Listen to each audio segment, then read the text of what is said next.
It's fine. Is it working, Cameron? Are we good? We're good. Okay.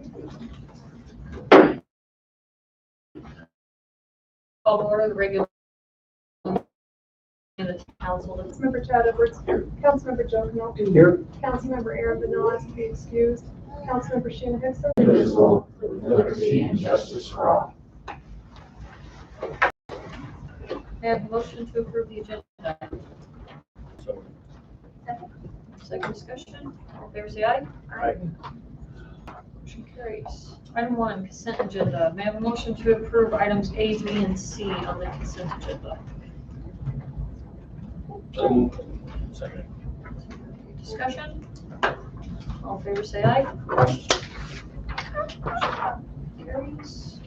Item 2, introduction of oaths of office for our new police officers. Okay. Mayor, Council, before I introduce our two new officers, we want to talk a little bit about the history of law enforcement and the colors and meaning of our patch and badge we carry for the town of Evansville. Police officers are an ever-present force in our lives.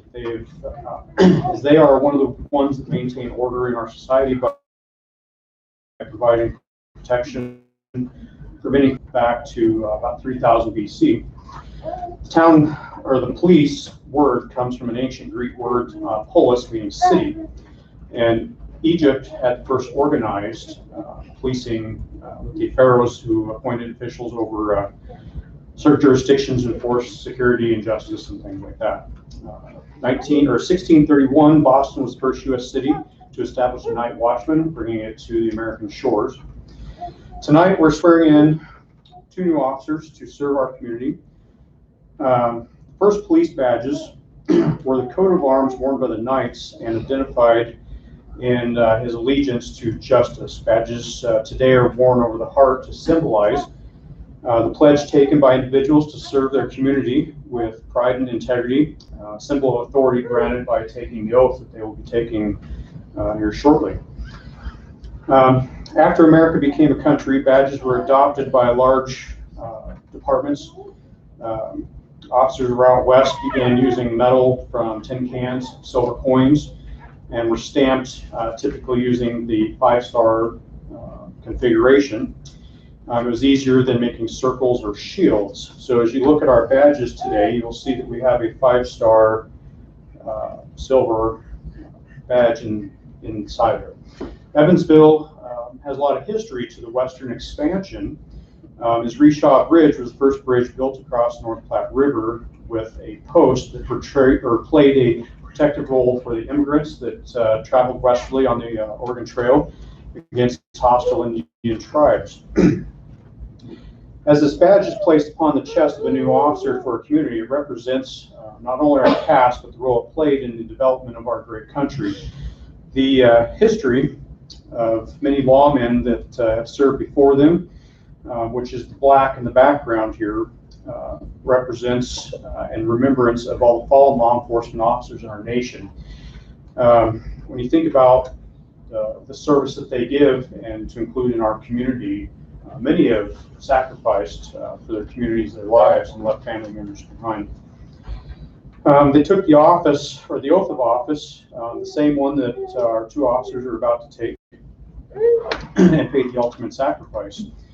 Each point in the 7 points of this particular badge that we wear here represents the 7 gifts of the Holy Spirit: virtue, divinity, fortitude, prudence, honor, glory, and praising God. The 7-point star dates back to the Anglo-Saxon England, where many of us, our ancestry comes from, and where they were mostly made of brass, metal, and other materials, so they could be highly polished and visible by moonlight. Religious or not, the 7 gifts represent service to humanity, which is one of the key things that we should look for in officers to serve our communities. On both the badge and our patch, we have magnificent colors of our nation's and state's flag. The flag of our nation, or Old Glory, is commonly referred to. The color of white is for purity and innocence. Red is for hardiness and valor, and blue is for the color of the chief, which signifies vigilance. perseverance, and justice.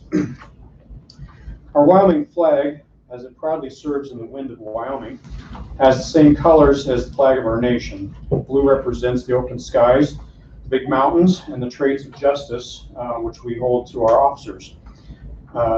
Morality and fidelity. Red is the symbol of bloodshed by the pioneers, and white is the color of purity. All of these things are significant to the community of Evansville.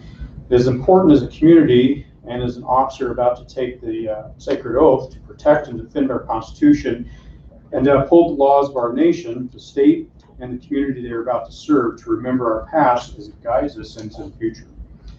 The uniform they are about to wear is symbolic of everything our nation was founded on, the bloodshed of our freedoms, and everything that the law enforcement officers should be in the performance of their duties. As you go forward from this day, once you've taken the oath, you will have a great responsibility placed upon your shoulders as you start down the new trail in your life. As you are being given new responsibilities and authority, remember the 4 qualities of a good officer: humanity, integrity, professionalism, and courage. Under courage, part of that is to maintain a moral strength, to resist opposition, have a fairness of mind, always stand by your fellow officer in the face of danger and extreme difficulty. Courage is the mental or moral strength to virtue, preserve, and withstand danger, fear, or difficulty from the heart.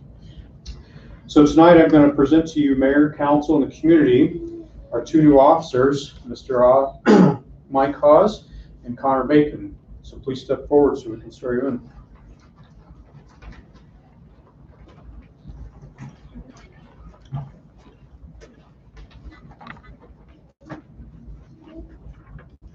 If you can raise your right hand, and I'll have you read this out loud together.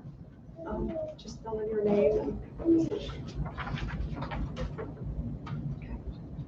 I, Michael Hawes, do solemnly swear that I will support, obey, and defend the Constitution of the United States and the Constitution and the laws of the state of Wyoming, ordinances of the town of Evansville, and that I will faithfully discharge the duties of the office of police officer with fidelity and the best of my knowledge and ability, and that I have not paid or promised to pay or contribute, either directly or indirectly, any money or other valuable thing to procure my appointment or election, except for necessary and proper expenses expressly authorized by law. That I have not knowingly violated any election law of state or procured it to be done by others in my behalf.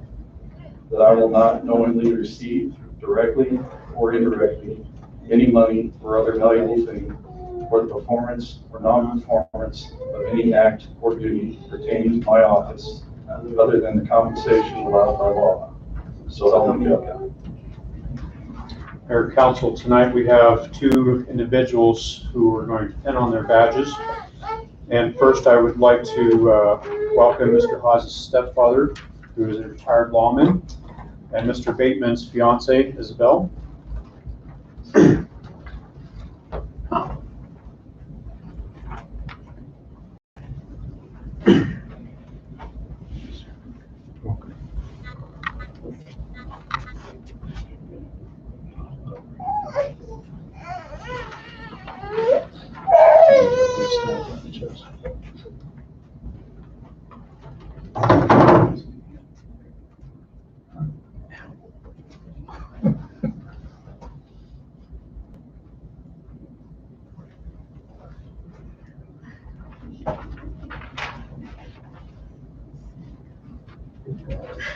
This is big.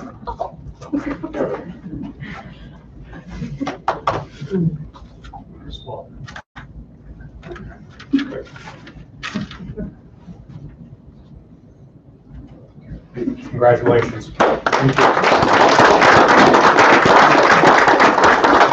You guys just want to sign and the rest.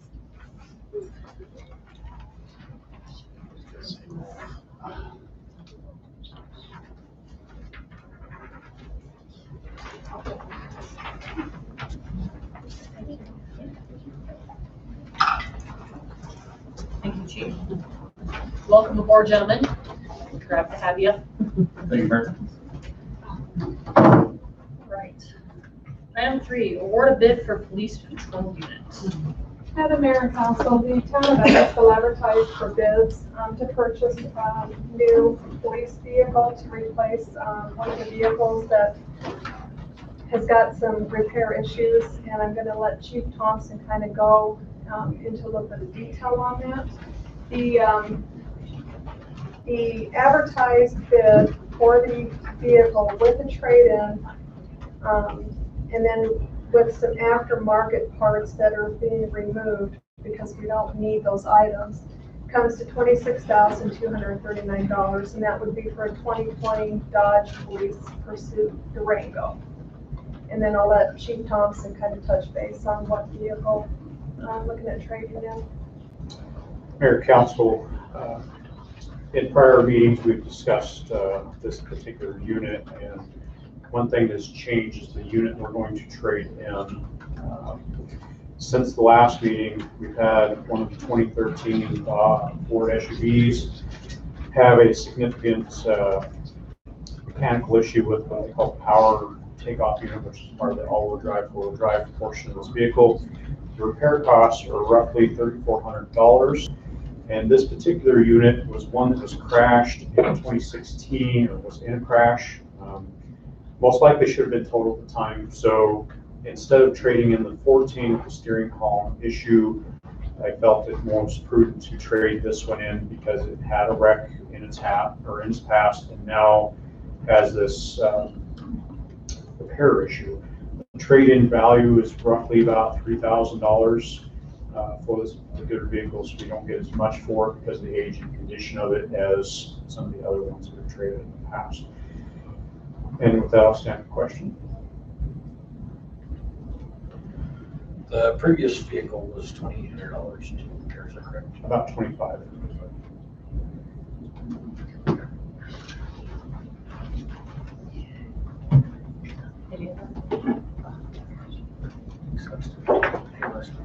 Right. Okay. So we have, we're awarding the bid to, It would be to Fremont Motors for the 2020 Dodge Durango Police Pursuit, and the amount is $26,239. did we receive any other bids? No.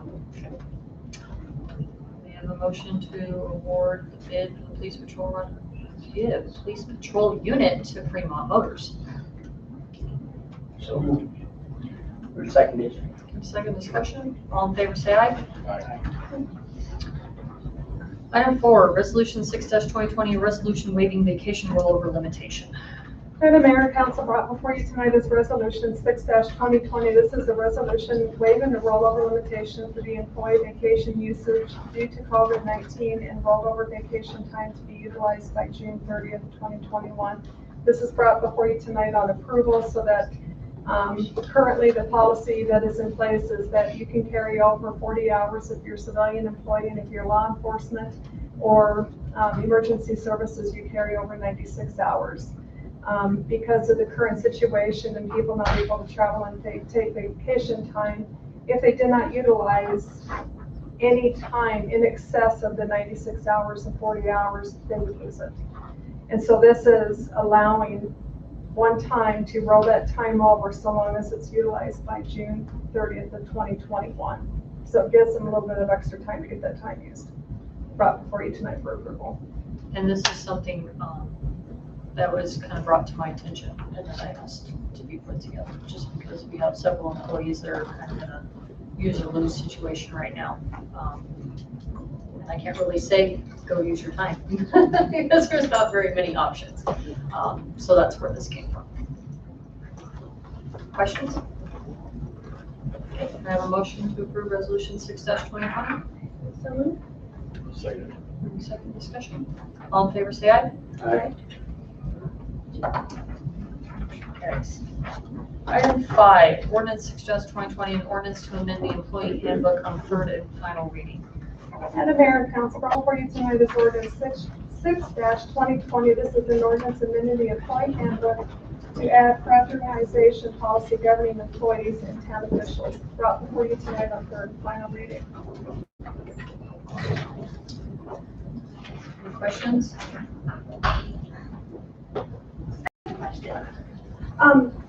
So if one of the panel is not able to vote on something, say, budget session, because it directly impacts somebody in that department that they have a relationship with, and there's a split vote, and that deciding vote would be the one that decides which way we go, do we have any backup plan for how to remedy that? So I'm the split vote, like I'm your backup. So with the four of you, if one of you, you know, if you have to abstain, it's gonna kind of go, it's either gonna go one or the other, is how it's gonna go. If you two people agree on council and two others agree, I have one vote.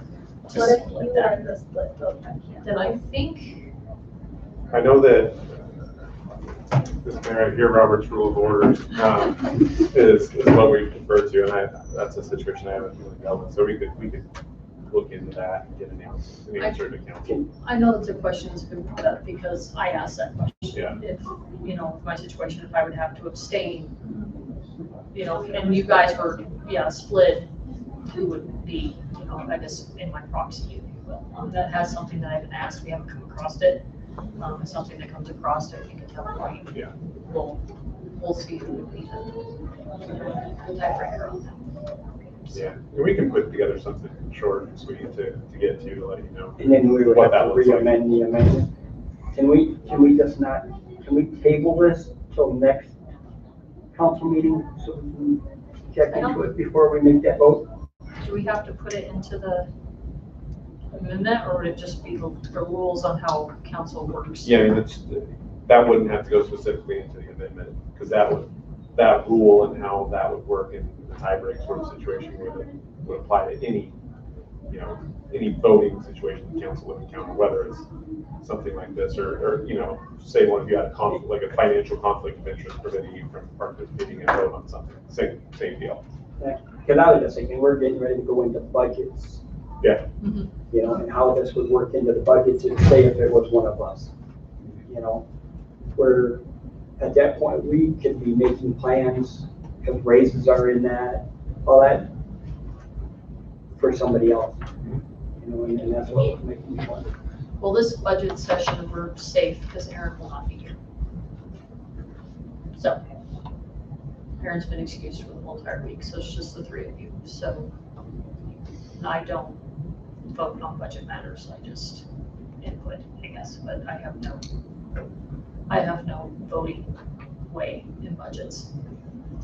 So, Following the budget discussions this week, the workshops, they're just workshops, there can There's be no no decision. decisions made this week.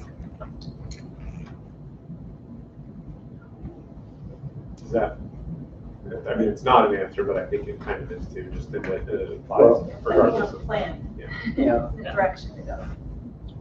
At the end of the day, this is the golden book that decides that stuff, even while the legislature calls us. I guess with Joe, I guess if we just have a clue as to look into. Yeah, can we yeah. look into that the next couple days and Yeah, find yeah. out who I'll would be get you tiebreaker? something here in the next day or two. If I can't get tiebreaker. Okay. So, I'll and a do it. motion to approve ordinance 6/2020 on third and final. So, Do I have a second? We're starting on that one. I am too. Yeah, I'll second. Do we have a second discussion? All in favor, say aye. Opposed? Motion carries. Item 7-2020, an ordinance adopting animal control regulations on second reading, tabled from April 27th meeting. So if I could have a motion to remove it from the table. We have a motion to remove it from the table. So moved. Seconded. Second discussion? All in favor, say aye. Okay. Madam Mayor, Council, brought before you tonight is ordinance 7-2020. This is an ordinance establishing animal control. It was passed on first reading on the 13th of April, and then it went through quite a bit of amendments, changes at the April 27th council meeting, and so it's brought before you tonight for second reading with all of those changes. Okay. I would like to address a public comment that was brought to my attention about the leash length. And after some discussion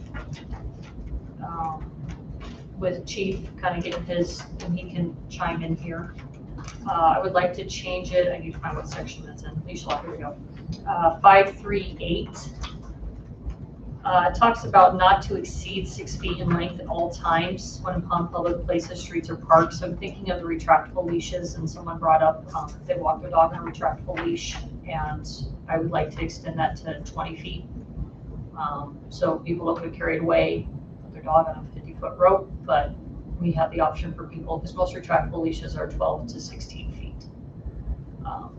So that's my, I guess, suggestion on that, is to give a little.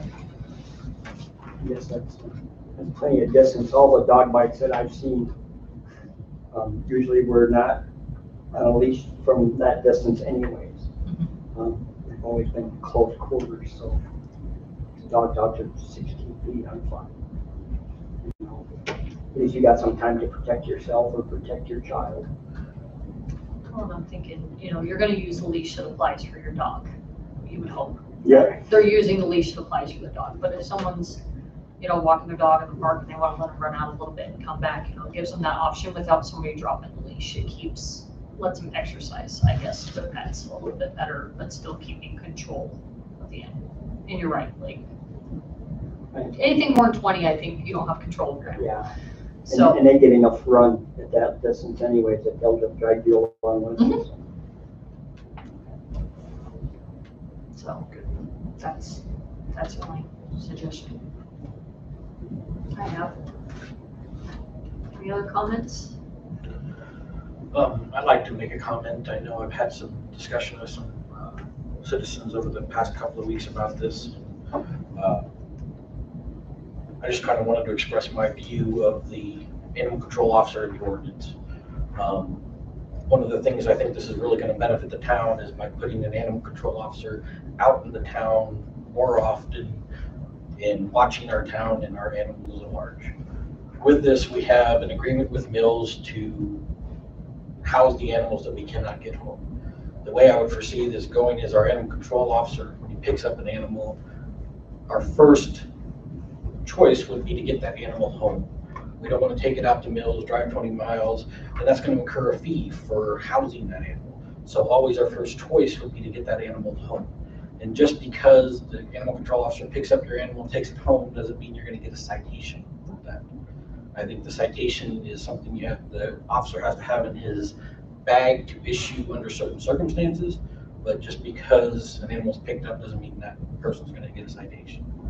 I know one of the issues brought forth to me was the fact of after 3 citations, an animal could be deemed a nuisance. But that's one of the things I wanted to explain to everybody, that just because your animal gets picked up 3 times doesn't mean it's going to be cited 3 times and your animal could then be deemed a nuisance. So if that does happen, I wanted to also explain that there's a process that goes on. Just because your animal's picked up doesn't mean it's going to be potentially euthanized. 3 citations have to be issued, then it'll be the animal control officer's recommendation that that animal be deemed a nuisance, which would have to go to our city attorney, which would have to review the case, agree with the fact that this, yes, is a nuisance, which would then have to go to the judge, who would have to determine that that animal is a nuisance. And then euthanasia is one of the multiple tools that judge has in his belt to deal with the nuisance animal. So I just wanted to make that clear as what I would foresee the process going along in this. I also had somebody approach me with the same comment, and I told them, I said, well, we want to get them back to you, so if you chip your animal, it'll make it easier for us to identify who it belongs to, so we can get it back to you. And that quieted them down a little bit, so. Well, Because they're not wanting to just. the key to all this is that Well, registration. So Registration. the animal control officer picks up the animal, he can figure out where home is. So that key is registration. And I think we've been very fair with our fee, $10 a year less than $1 a month. Animals cost money, Well, so it's $7 per chip.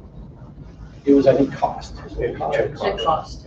So I'd even be open for when we review our fees this next year, maybe looking at if you've got a spayed and neutered animal and it's chipped, maybe we waive the fee. But I think that's another discussion. But suffice it to say, the registration is key for us to get the animal home and not have to go take it to a kennel.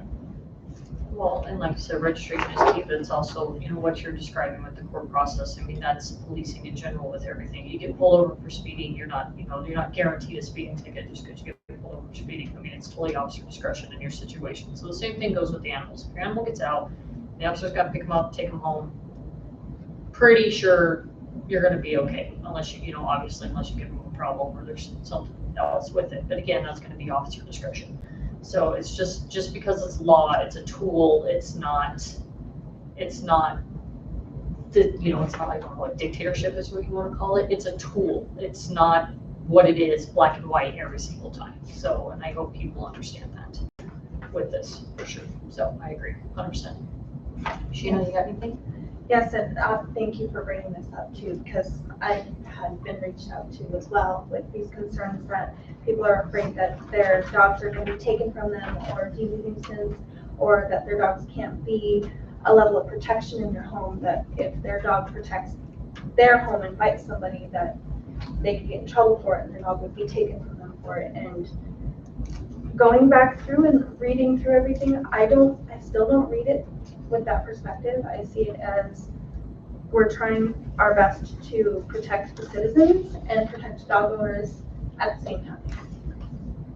There's a part in the ordinance that actually specifically says if you're trespassing and you get bit, the homeowner's not held liable. It specifically says that in the ordinance, unprovoked or trespassing or anything like that. So yeah, if someone comes into your house and your dog bites them, well, probably shouldn't come into your house when they weren't supposed to. You know, that's your dog did his job. So I mean, and that's specifically written in here. I gotta find. I don't know if Chief knows off the top of his head. 5.3 somewhere, I'm looking real quick. Vicious or dangerous. in my hometown in Wisconsin, that happened to an elderly gentleman where somebody backed up to his garage, opened up the garage, started throwing stuff into the pickup. So he got his Dobermans out. It bit the guy and he had to pay all their medical bills.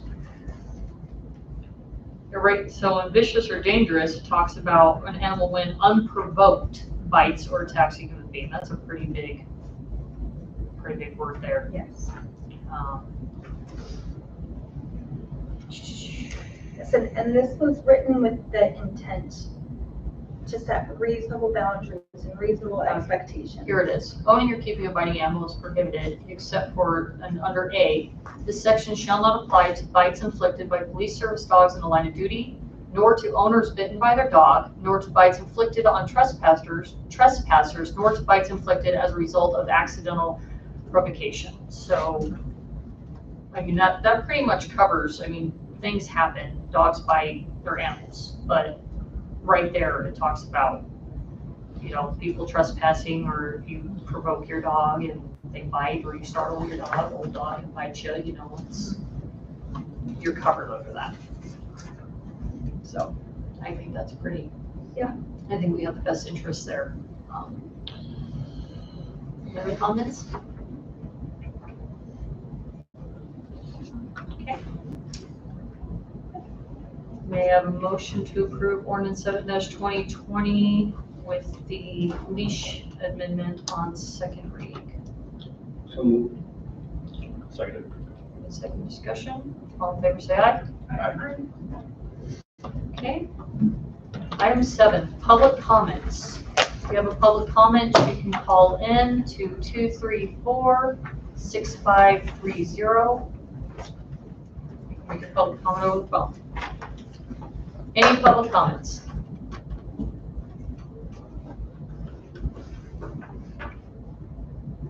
Any public comments?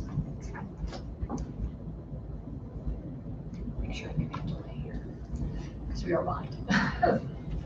Any public comments? Okay, public comment session closed. May I have a motion to adjourn? So moved. Second. All fair say aye. Aye. Motion carries.